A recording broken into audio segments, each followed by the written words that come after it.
Părinte, în fiecare zi spun, de mâine voi lua aminte, mă voi îndrepta, dar apoi cad iarăși în aceleași greșeli. Să-L pui pe Dumnezeu înainte, să spui, cu puterea lui Dumnezeu voi încerca să mă îndrept, ca să te ajute Dumnezeu.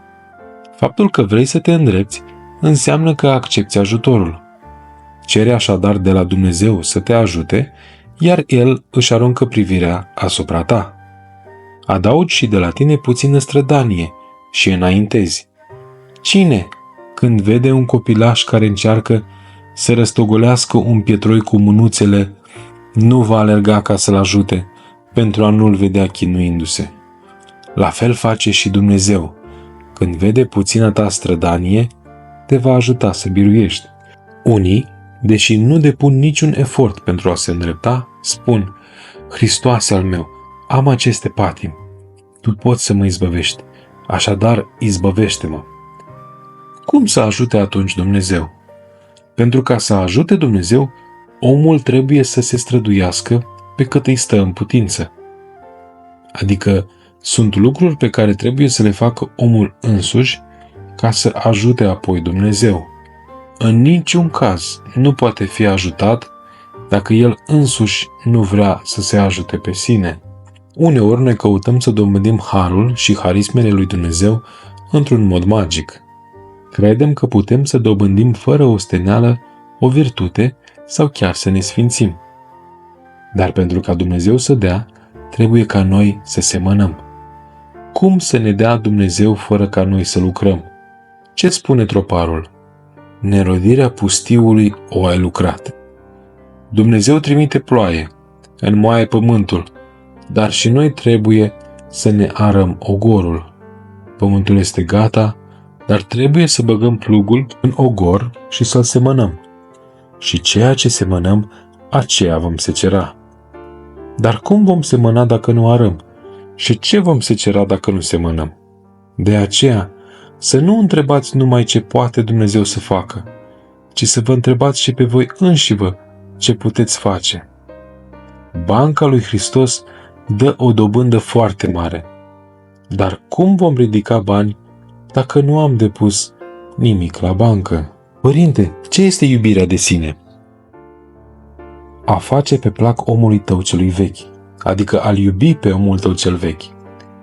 Și lăcomia pântecelui și egoismul și încăpățânarea și invidia se trag din iubirea de sine. Și vezi, unul din iubire de sine caută confortul, tihna personală, fără a ține cont de nimeni. Altul se îngrijește cu meticulozitate de mâncarea sa, de somnul său, ca nu cumva să pățească ceva cu sănătatea. Altul caută să fie luat în seamă, să fie apreciat de ceilalți. Puțin să nu-i dai importanță sau să nu-i faci voia, că reacționează imediat. De ce nu m-au băgat în seamă? Îți spune. Am să le arăt eu lor. Măi, înfricoșător lucru este iubirea de sine. Părinte, cum poate spune cineva, pentru tine suntem omorâți în toate zilele, dacă jertfește voia sa de dragul celuilalt? Voia proprie are în ea sinele nostru, are iubire de sine. Cel care nu cercetează dacă ceea ce îl odihnește pe el îl odihnește și pe celălalt și începe cu tot felul de pretenții, vreau asta, vreau cealaltă sau de ce nu mi-ai făcut aia, de ce nu mi-ai dat asta, unuia ca acesta în cele din urmă îi ține diavolul, isonul. Părinte, unii, dacă nu li se face voia, nu își găsesc liniștea. Cum să se liniștească de vreme ce nu voiesc decât propria lor satisfacere? Dacă omul amestecă egoismul său în tot ceea ce vrea, cum să-l mai aibă și pe Hristos? Dar dacă își lasă la o parte sinele său, ca să aibă ceea ce este mai important, adică pe Hristos, atunci le are pe toate. Când nu le are pe Hristos, nu are nimic. Dacă omul își leapă de sinele, Dumnezeu îi le dă pe toate într-un chip minunat. Părinte, când ne vorbiți de lepădarea sinelui nostru, eu simt o teamă, gândindu-mă că poate nu rezist. Ei, asta e bună. Este ca și cum ai spune, dacă mă lepăd de patimi, ce mai rămâne după aceea? Căci atunci când spun să ne lepădăm sinele, înțeleg să scăpăm de patimi, să ne dezbrăcăm de omul nostru cel vechi. Unui om matur care are minte, îi este puțin greu să zică, nu pot să mă lepăd de sine. Dacă alții îți spun, ia barosul și dărâmă zidul acesta, iar tu ești învățată cu penița, ești îndreptățită să spui, nu pot. Dar pentru a ne dezbrăca de omul nostru cel vechi, nu este nevoie de puteri trupești, ci de smerenie. Iubirea de sine este și dorința de a mânca sau a se odihni cineva mai mult decât îi este necesar. În mod normal, trupului trebuie să-i dăm numai ceea ce are nevoie. Un lucru este dorința și alt lucru este nevoia. Un lucru este să vreau să mulțumesc trupul și alt lucru este să-i dau trupului ceea ce are nevoie. Să presupunem că am înaintea mea două mâncăruri cu aceleași vitamine, dar una din ele este mai gustoasă decât cealaltă. Dacă o prefer pe cea mai gustoasă, asta arată iubirea de sine. Dacă însă nu am poftă de mâncare, deoarece sunt bolnăvicios, și o prefer pe cea mai gustoasă ca să o pot mânca, acest lucru înseamnă discernământ. Trupul, vameșul cel rău, așa cum spune Ava Macarie, poate cere mai mult, căci organismul este așa cum îl obișnuiești. Când omul are stomacul micșorat, atunci se poate înfrâna cu ușurință. Altminteri, devine rob stomacului, căci și acesta, mărindu-se, simte nevoia să se umple. De pildă, unul care este foarte gras, acesta cu magazia pe care și-a făcut-o, simte nevoia să mănânce cel puțin o jumătate de miel ca să se sature, iar apoi să bea și 2 bidoane cu apă. În trecut, părinte, oamenii aveau organismul mai puternic sau se sileau pe ei înșiși. Aveau, desigur, un organism puțin mai puternic, dar se sileau și pe ei înșiși. Hagi Gheorghe dădea în fiecare zi călugărilor săi puțină miere și nucă. Și erau copii de 15 ani, aflați în perioada de creștere, dar aveau și creșterea duhovnicească. Astăzi, pătrunde în minte o logică lumească. Să nu postească copiii, ca să nu se îmbolnăvească, să nu le lipsească copiilor nimic, ca să nu le fie greu. Și în cele din urmă duc o viață nefericită, dorindu-și mereu fripturi. Dar nici acestea nu le ajută la nimic. Dacă te bucuri când nu mănânci pentru dragostea lui Hristos, atunci te hrănești. Dacă pentru dragostea lui Hristos preferi mâncarea lipsită de gust în locul celei gustoase, atunci din mâncarea fără de gust îl guști pe Hristos. Părinte, un bătrânel se chinuia astăzi să urce scările bisericii și deși treceau mulți pe acolo, nimeni nu se ducea să-l ajute. Un preot văzându-l a trecut pe alături, asemenea și un levit văzând a trecut pe alături. Au dreptate, nu știu. Nu au auzit niciodată Evanghelia Samarineanului milostiv? Ce să spun? Ne iubim pe noi înșine și nu iubim pe ceilalți. Iubirea de sine biruiește dragostea pentru aproapele nostru. De aceea ne purtăm așa. Însă cel care se iubește pe sine mai mult decât pe ceilalți nu trăiește potrivit cu Duhul Evangheliei. Și Hristos, dacă se gândea la sine însuși, ar fi rămas în cer. Nu ar fi venit pe pământ să sufere, să fie răstignit ca să ne mântuiască. Astăzi, mai mult sau mai puțin, la cei mai mulți oameni există iubire de sine. Nu au duh de jertfă. A pătruns Duhul lui să nu pățesc eu ceva rău. Știți cât mă doare când văd ce lume există astăzi? Când eram internat în spital, într-o zi a trebuit să fie ridicat un bolnav, țintuit la pat, pentru a fi mutat într-un alt salon. Era acolo un infirmier care, deși aceasta era treaba lui, nu a mers să ajute deloc. Nu pot, mă doare mijlocul, a spus el cu nepăsare. Măi, vezi ce om neom. Și să vezi, o infirmieră, care avea 2 copilași și aștepta pe al 3-lea, s-a chinuit sărmana împreună cu alta și l-au ridicat. Nu s-a gândit deloc la sine, a uitat în ce stare se afla și a alergat să-l ajute pe cel bolnav. Când văd un om că o duce greu, că nu are putere, dar se jertfește pentru a-i sluji pe ceilalți, știți câtă bucurie mi-aduce? O, mare bucurie! Inima îmi tresaltă, simt că sunt înrudit cu el, pentru că și el este înrudit cu Dumnezeu. Părinte, astăzi, în timp ce multă lume aștepta ca să vă vadă, un oarecare tânăr nu a așteptat ca să-i vină rândul, ci a intrat înaintea tuturor. Da, a venit și mi-a spus, trebuie să te văd, am mers în Sfântul Munte, dar nu te-am găsit și am venit aici. Bine, îi spun, dar nu vezi câtă lume așteaptă? Să se oprească toți ca să mă ocup acum cu tine? Da, părinte, îmi spune, auzi vorbă, și ceilalți să stea pe scări, în picioare, înghesuiți, oameni în vârstă, femei cu copii mici, iar el insista. Și nici măcar nu avea vreo problemă serioasă. Niște bazaconii vrea să-mi spună. Ai înțeles? Să se aleagă praful de ceilalți. Gândiți-vă, vin unii și îmi spun, părinte, astăzi să te rogi numai pentru mine și pentru nimeni altul. Auzi pretenție la ei. Este ca și cum ar spune, cu acest tren voi călători numai eu, să nu intre nimeni altul. Dacă tot merge trenul, de ce să nu intre și ceilalți înăuntru? Părinte, ce înțeles au cuvintele lui Hristos, cine va voi să-și scape sufletul, îl va pierde. Ele înseamnă că omul trebuie să-și piardă viața sa în înțelesul cel bun, să nu-și prețuiască viața, să-și jertfească viața pentru celălalt. Nimeni să nu caute ale sale, ci fiecare pe ale aproapelui, spune apostolul Pavel.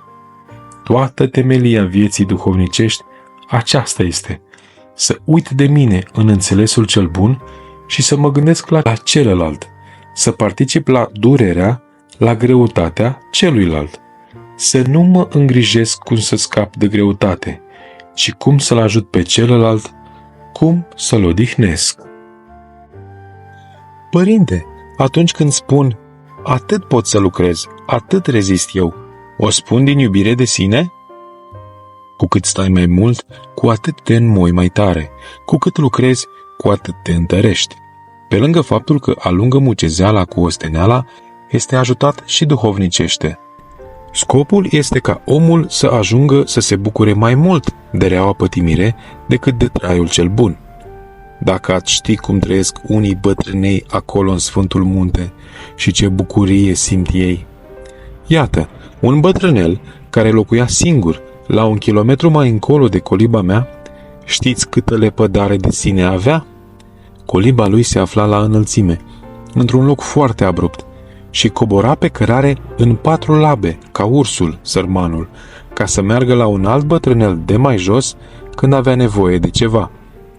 Au vrut unii să-l ia ca să-l îngrijească la bătrânețe, dar el nu a primit. Apoi toți spuneau, este înșelat, fiindcă stătea acolo singur. Într-o zi a venit la colibă și mi-a spus pricina pentru care nu a vrut să plece de acolo. Atunci când trăia starețul său, coliba lor nu avea bisericuță, iar el îl ruga pe stareț să construiască una. Să ridicăm o bisericuță, i-a spus în cele din urmă starețul, dar după aceea să nu mai pleci niciodată de aici, fiindcă va rămâne Sfântul Înger în Sfântul Altar și nu se cade să-l lași singur. Atunci el i-a făgăduit că va rămâne pentru totdeauna la acea colibă și astfel au făcut bisericuța. În cele din urmă i s-a dărâmat și chilia și locuia în bisericuță. Dormea într-o strană. O astfel de lepădare de sine avea. M-am îngrijit să-i duc câteva haine, ca să aibă cel puțin cu ce să se schimbe, căci suferea de colici intestinali. Într-o zi am trimis un cunoscut de-al meu, care era medic, să-l vadă. Am mers împreună cu un altul, au bătut în ușă de mai multe ori, dar nimic. Când au deschis, l-au găsit mort în strana în care obișnuia să stea, acoperit cu o pătură. Acolo s-a odihnit în Domnul. În viața noastră, traiul aspru pentru dragostea lui Hristos aduce în inimă gingășia lui Hristos. Desfătările dumnezeiești se nasc din durerile trupești. Părinții au dat sânge și au primit duh. Cu sudoare și osteneală au primit harul. Și-au lepădat sinele și l-au găsit în mâinile Domnului. M-au emoționat mult viețile sfinților nevoitori de la Sinai. 5.000 de nevoitori au trăit în Sinai și câți alții în Sfântul Munte. Timp de 1000 de ani, câți părinți s-au sfințit, dar și mărturisitorii și mucenicii câte au pătimit. Iar noi cârtim chiar și pentru cel mai mic necaz. Căutăm să dobândim sfințenia fără osteneală. Lepădarea de sine este floare rară.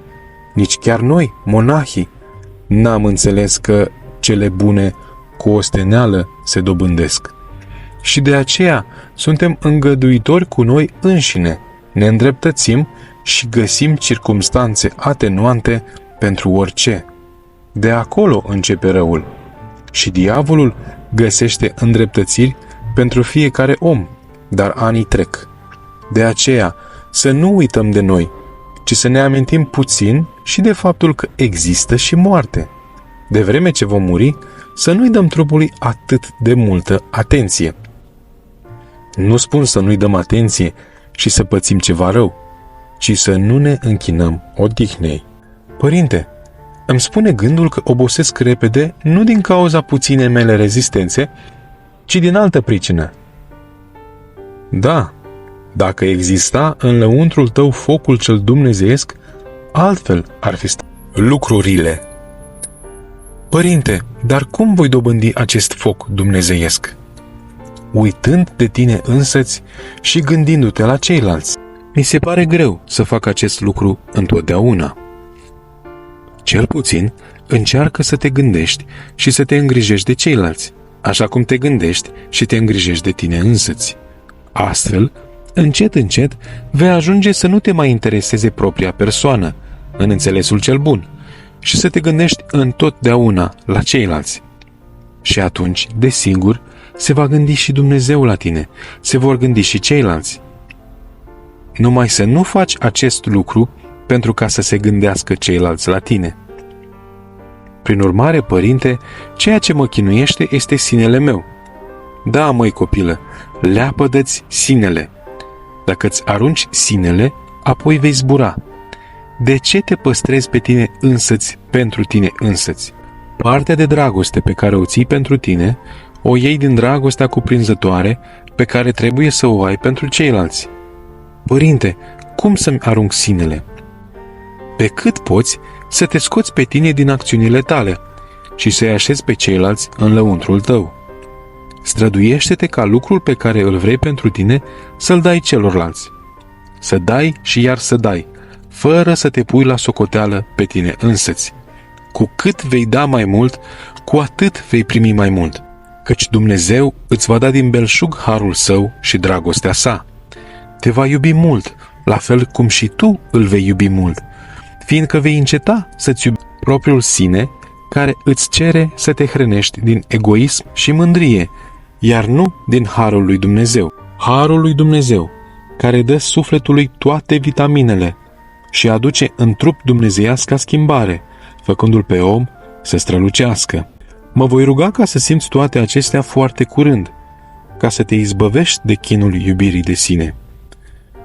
Părinte, mă pot lupta să mă izbăvesc de iubirea de sine și totuși sinele meu să fie prezent în ceea ce fac? Cum te lupți? Te lepezi de sine? Fiecare aruncă ceea ce este dezgustător.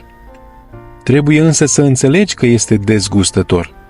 Dacă nu te scârbești de acel lucru, nu-l arunci. Vreau să spun că, pentru a-l arunca pe omul tău cel vechi, trebuie să te scârbești de el. Cu picioare înțepenite, nu mergi mai departe. Părinte, mă mustră conștiința atunci când mă cruț pe mine însumi, căci îmi spun: oare sfinții cum se sileau pe ei înșiși? Când omul își depășește limitele rezistenței sale, nevoindu-se cu smerenie, cu mărinimie, atunci vine la el puterea dumnezeiască, cea mai presus de fire. Părinte, Ava Varsanufie spune: Nu căuta odihna trupească dacă nu ți-o va da ție Domnul. Ce vrea să spună aici? Vrea să spună să nu cauți o viață de huzur, o viață comodă. Mai întâi este nevoie de lepădare de sine și apoi vin puterele dumnezeiești cele multe, căci dacă există lepădare de sine, atunci Dumnezeu îi dă omului harul său. Dacă omul are duhul de jertfă, atunci primește ajutorul dumnezeiesc. Unuia ca acesta îi poartă de grijă Dumnezeu. Pe măsura jertfei și a rugăciunii făcute de cineva pentru semenul său, este și ajutorul pe care îl primește de la Dumnezeu. Odată, pe când mă întorceam seara târziu de mănăstirea Stavro-Nichita la coliba părintelui Tihon, o aranjam pe atunci ca să locuiesc întrânsa, m-a oprit pe cale cineva care avea multe probleme. Îl ascultam stând în picioare și având în spate traista încărcată cu lucruri. Mai și burnița pe deasupra. Se înnoptase, dar el continua să vorbească. Și cum tot burnița, ne făcurăm luarcă. La un moment dat, mi-a venit gândul. Cum voi găsi coliba? Noapte, noroi, cărarea greu de străbătut, nu am nici lanternă, dar cum să-l întrerup? Când l-am întrebat unde avea să rămână, el mi-a spus că la o chilie din apropiere. Și așa am stat acolo până la miezul nopții. De îndată ce ne-am despărțit și am luat-o pe cărare, am alunecat și am căzut în mărăcini. Pantofii mi-au ieșit din picioare, alunecând mai jos. Traista a rămas agățată în crengi, iar dulama mi s-a strâns în jurul gâtului. Nu vedeam nimic. Atunci mi-am spus: mai bine să rămân aici și să încep pavecernița. Voi face și miezonoptica împreună cu utrenia, după care se va lumina și îmi voi găsi chilia. Dar oare acest sărman își va găsi calea sa? De îndată însă ce am ajuns la miluiește-mă, Dumnezeule, după mare mila ta, deodată o lumină ca aceea a unui reflector a luminat toată Valea Caliagrei. Mi-am găsit pantofii și am pornit spre colibă. Toată cărarea era luminată de acea lumină. Când am ajuns la colibă, am găsit până și cheia de la zăvor, care era atât de mică și pe care o pusesem într-un loc în care, chiar și ziua de ar fi fost, cu greu aș fi găsit-o. Cu greu aș fi găsit-o. Am intrat înăuntru, am aprins candelele din bisericuță și abia atunci a dispărut acea lumină. Nu mai era nevoie de ea. Părinte, una-i patima mândriei și alta egoismul? Mândria, egoismul, slava deșartă, etc., în afară de trufie, care este un grad luciferic, sunt aceeași patimă cu mici diferențe și gradații. Egoismul este copilul răzvrătit al mândriei. Nu se dă bătut, ci insistă. Dar precum copacii care nu se pleacă sunt frânți de vânt în cele din urmă, așa și omul care are egoism, fiindcă nu se pleacă, își sparge în cele din urmă capul. Mare rău este egoismul. Deși nici odihnă n-are cel egoist, el tot insistă. Nu vezi ce a făcut Arie? Când mama lui i-a spus: bine, îți spun atâția că greșești, de ce nu înțelegi? El i-a răspuns: da, știu, dar cum să mă supun lor? Egoismul nu îl lăsa să-și recunoască greșeala. Și nu-i păsa de faptul că atrăsese atâta lume în erezie? Nu-i păsa. Dacă recunosc că greșesc, spunea el, adepții mei mă vor vedea ca pe un nimeni. Și cu cât își dădea seama că greșește, cu atât mai mult se silea să-i convingă că avea dreptate. Înfricoșător lucru este egoismul. Cu ce se deosebește egoistul de cel mândru? Egoistul are voie proprie, încăpățânare, pe când cel mândru poate să nu aibă nici voie proprie, nici încăpățânare. Să-ți dau un exemplu. În biserică vă închinați la icoane într-o anumită ordine. Fiecare își știe rândul. Dacă o soră are egoism și îi ia alta rândul, se va bosunfla și poate nici nu se mai duce să se închine. Nu mă mai duc să mă închin, va zice ea, după ce s-a închinat aia înaintea mea. Pe când, dacă are mândrie, iarăși se va supăra, dar nu va reacționa așa, ci le va spune poate celorlalte chipurile din politețe. Poftiți, treci și tu, treci și tu. Ce să fac atunci când îmi este rănit egoismul?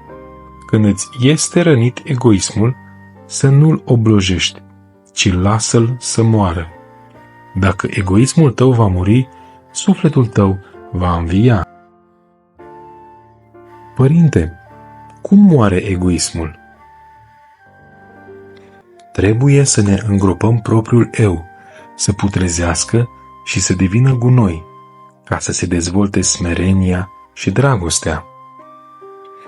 Părinte, de ce mă mândresc așa de ușor? Faptul că te mândrești cu ușurință arată că ai o părere înaltă despre tine însăți. Crezi că ești cineva. Nu te poți mândri dacă nu crezi că ești cineva. Crezând deci că ești deosebită, te mândrești apoi pentru orice lucru neînsemnat, întocmai ca hipertensivii care, numai ce se supără puțin, că le și crește tensiunea. Iarăși mi s-a făcut inima de gheață. De ce ajung în această stare? Pentru că lași supapa de la cap deschisă și de aceea mintea ta prinde aer. Îi pun eu un dop, îl înșurubez, dar tu îl arunci. Acum trebuie să punem un dop mare și să-l strângem tare de tot. Știi câte ți-ar fi dat Hristos dacă nu aveai această slăbiciune? Când nu suntem atenți, vine diavolul cu viclenie, ne găurește capul cu sula lui, care este trofia, ne-l umflă ca pe un balon și ne ridică în aer. Părinte, pentru unul care are părere înaltă despre sine, nu este ușor să vadă binele pe care îl are altul. Așa este. Acela care are părere înaltă despre sine rămâne în ceața mândriei și nu are nici sănătate duhovnicească, nici vizibilitate, de aceea nu poate vedea darurile celuilalt. Dar de ce să aibă cineva o părere înaltă despre sine?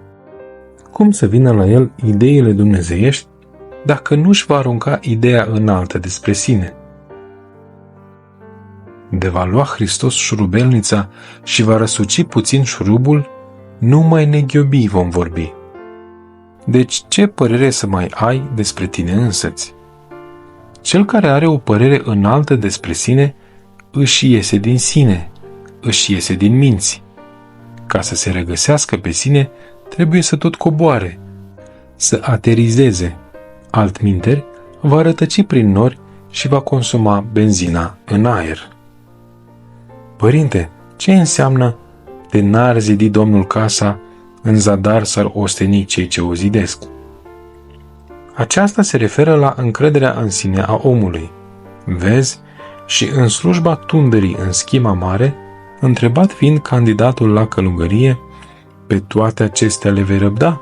El răspunde, așa, cu ajutorul lui Dumnezeu. Nu spune, da, le voi răbda eu singur. Când omul nu pune pe Dumnezeu înainte în toate, ci spune, voi face lucrul ăsta de unul singur, eu cu puterile mele voi face lucrul ăla, atunci și capul și sparge și nici nu izbutește ceva. Părinte, le supăr mult pe maici.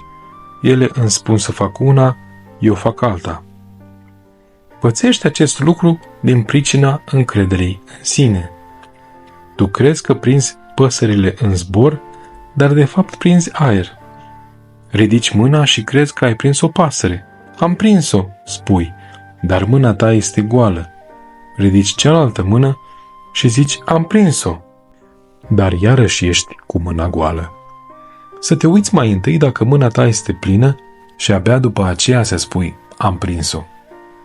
Maicile îmi spun că le este greu cu mine, deoarece insist în părerea mea, însă eu nu-mi dau seama întotdeauna de lucrul acesta. Știi ce se întâmplă cu tine? Când îți formezi o părere despre ceva, nu spui, mi-a venit gândul ăsta, dar nu știu dacă este corect, ci crezi că părerea ta este întotdeauna corectă și insisti asupra ei. Faci ca gospodina aceea căreia i-a cumpărat bărbatul o caracatiță. În grecește caracatiță se numește octopod, cu 8 picioare, ca să o gătească, dar îi lipsea un tentacol. Ai gătit caracatița, octopodul, îi zice bărbatul. Care octopod, zice ea. Poate vrei să zici eptapod. Eptapod înseamnă 7 picioare. Bacă-i octopod, bacă-i eptapod, până la urmă bărbatul s-a enervat din cauza încăpățânării ei și a aruncat-o în fântână. Dar și de acolo ea îi arăta cu degetele. 7, 7, 7. Așadar, să-ți spui gândul, dar să nu insiști. De multe ori însă văd că părerea mea este mai bună decât părerea maicilor cu care lucrez. Din cauza încrederii în sine vezi astfel lucrurile.